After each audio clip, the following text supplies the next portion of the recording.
hasiera emango diogu arrats honetarako antolatutako hitzaldiari. Hizkuntza politika, Irlandako hizkuntza politika izango dugu aztergai.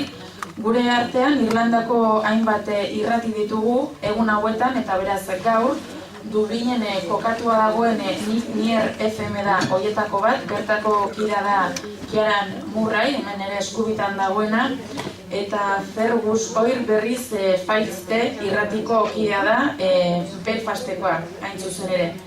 Beraz hemen mahaiaren bueltan ditugu Irlandako bai ipar zein hegoko ordezkariak, biak irratilariak.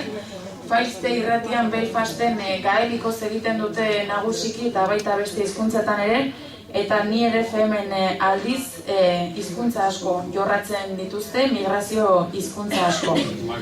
Okay, Garmagat, as an Corrihort Dusa, and my ancestor, Ben Shaw. I'd like to thank the organisers for the welcome and for giving me the opportunity to speak here. In Ireland we have a saying, Tír gan chenga, tír gan anav. A language, a country without a language is a country without a soul. And I think that in many ways reflects the importance of the language in the Irish context, and I think in a world context, and also underlines the importance of what is going on today and what we're talking about today. I'm going to talk very briefly about the historical background, so that for those of you who may not be aware of it. Okay. The Irish language has been spoken for about 2,000 years. It was the language of the majority of people in Ireland up until the middle of the 19th century. And then, due to the economic and growing dominance of English colonialism and the English language,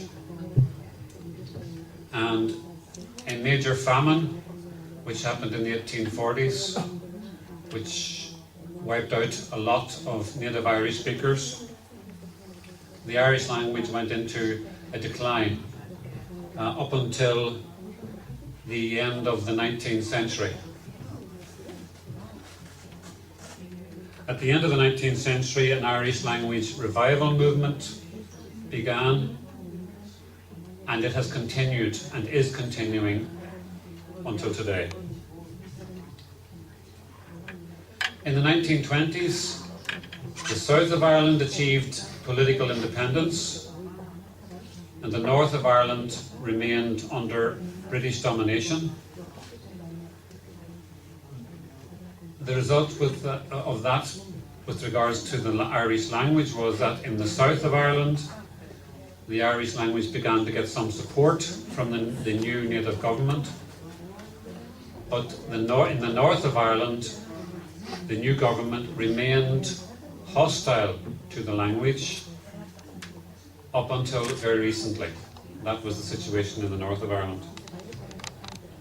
The language movement in the north of Ireland was always a community campaign. It was the people on the ground, not the government, who kept the language alive by organising classes in community centres and in clubs and wherever they could. And that remained the situation up until very recently. In the 1960s, a group of Irish speakers in Belfast set up an Irish-speaking community, a Gaeltacht community. When they did that, they were threatened by the government that they would be prosecuted. But they very wisely ignored the government and continued. So that initiative,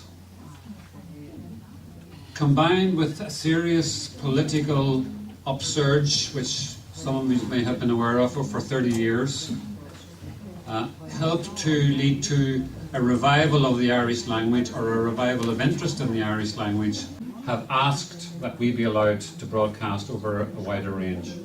And as yet, that has not been allowed. So we're still lobbying the UK government to get that extension, but so far, as regards to allowing Radio Failte to broadcast wider, they have not yet agreed.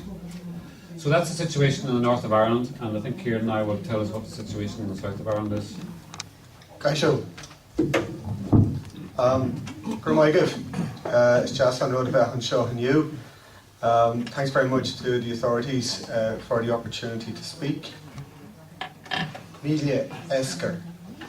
Alright? Maybe first, because Fergus has given a lot of background to why am I speaking today.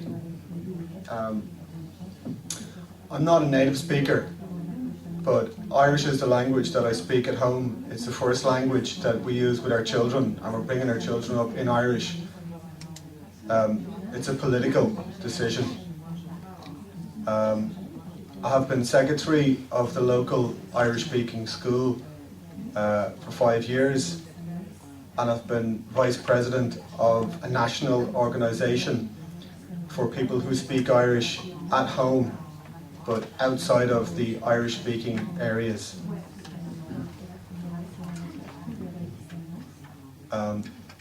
Community media, for me, is a very important tool in the promotion of Irish and other minority languages too, of course. And it's part of the reason that I have a passion for community media.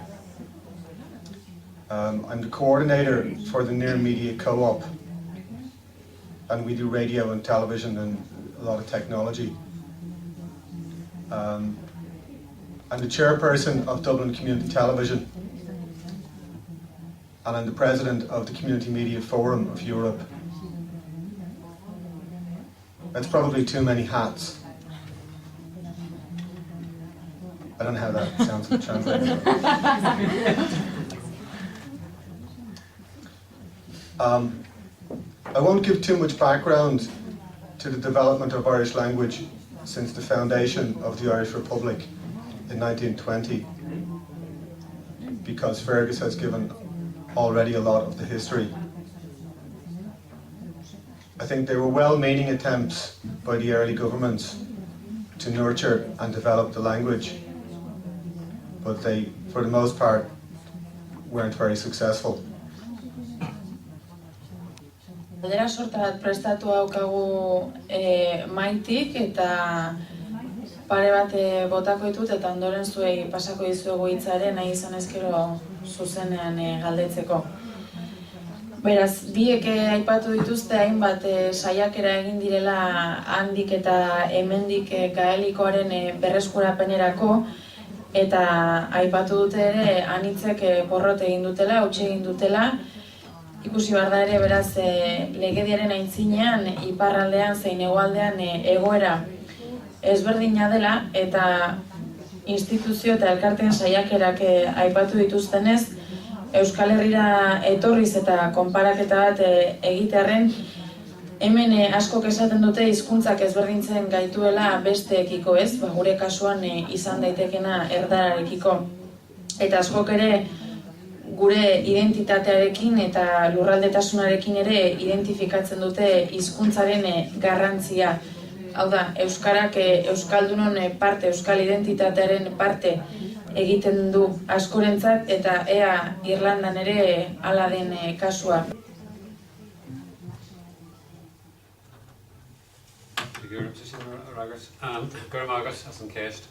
Thank you for that question.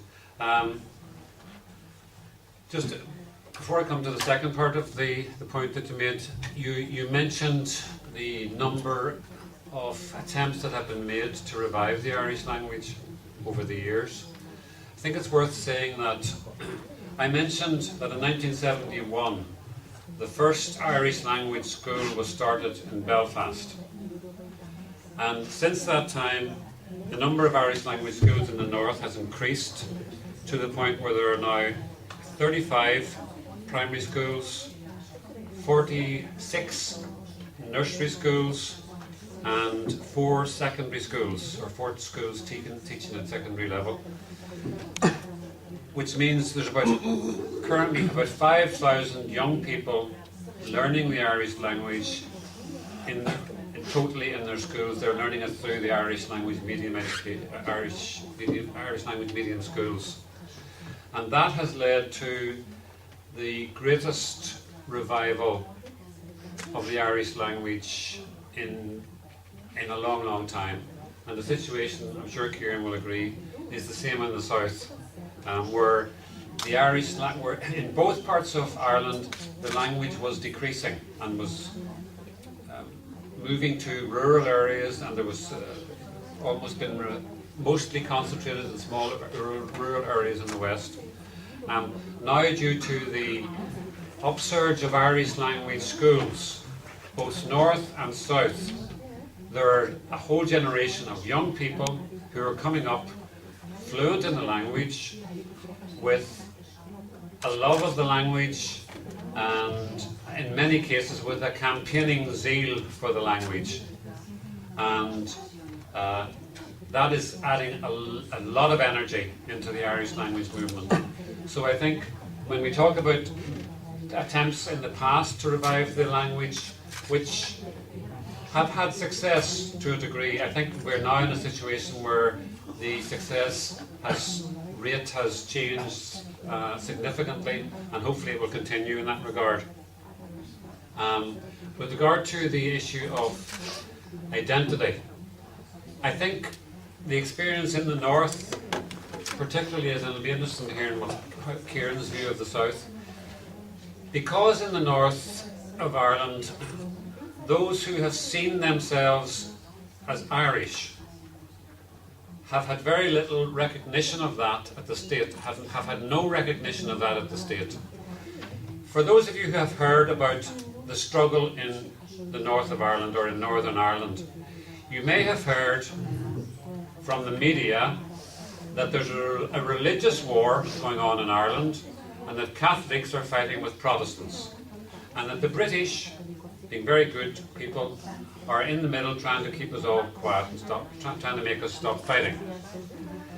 Let me tell you that that's not the situation.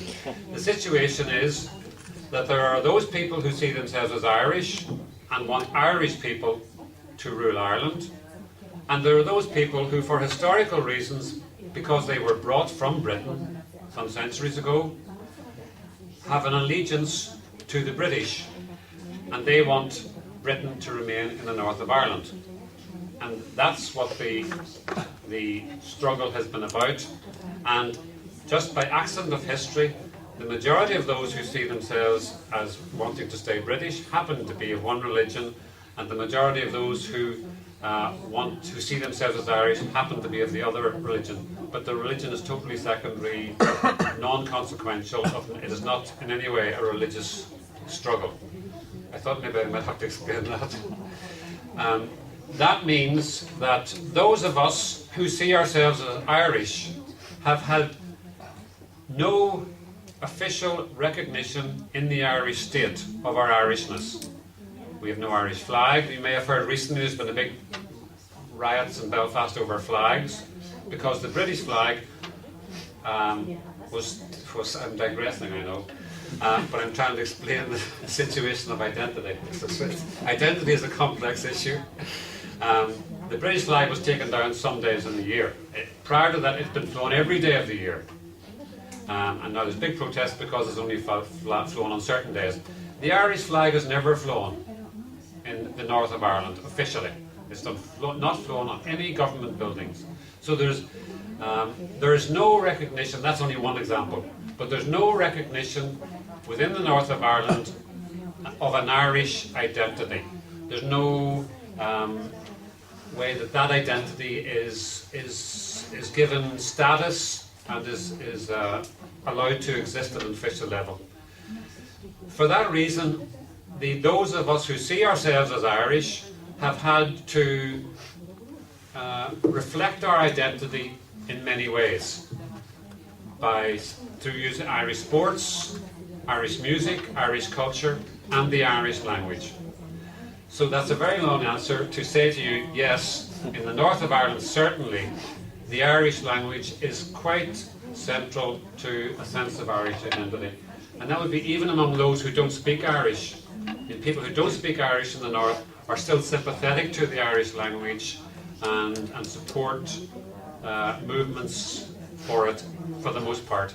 So it is seen, certainly in the north of Ireland, as being very important for those of us who see ourselves as having an Irish identity.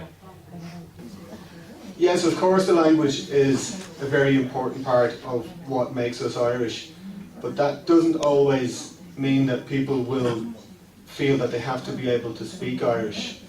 Lots of Irish people can use a few words of Irish and they're very proud of that and they're very happy with that.